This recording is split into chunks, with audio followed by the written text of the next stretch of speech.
Every morning I wake up, fix a bowl of cereal, and sit down in front of the computer to read the news. Sometimes I'll read something funny. Sometimes it will be something thought-provoking. Sometimes it will be something sad. But every once in a while it will be something that will make me want to abandon civilization and run to the wilderness to live in a cave and eat beans. I rarely make it as far as the door. I usually trip on something. Today was one of those days. Today I read a story on the CBC website about a controversy over the HPV vaccine. For those of you not familiar with the issue, the Canadian government is preparing to spend $300 million to immunize all Canadian girls between 9 and 13. The controversy stems from the issues raised by McGill University professor Abby Littman, who feels that the vaccination is being rushed ahead without enough research proving the efficacy of this particular vaccine.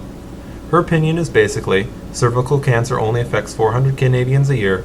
It's not an epidemic, so we might as well wait for further research and do the right thing rather than rushing ahead and taking risks. Seems reasonable enough, right? That was before the Newfoundland Right to Life Association weighed in. It was this article that had me searching for my camp stove and stocking up on Heinz baked beans with pork and molasses. Newfoundland Right to Life says HPV vaccine, big mistake. Were they coming out in support of Professor Abby Littman? Sadly, no. Their opinion is that the government's plan to, quote, vaccinate schoolgirls against HPV will lead more young people to engage in risky sexual behavior, end quote.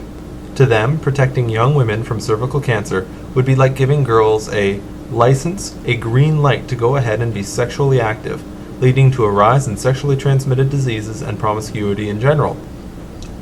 Of course, the other half of the argument is that these young women who choose to engage in this quote-unquote risky sexual behavior deserve to die of cancer.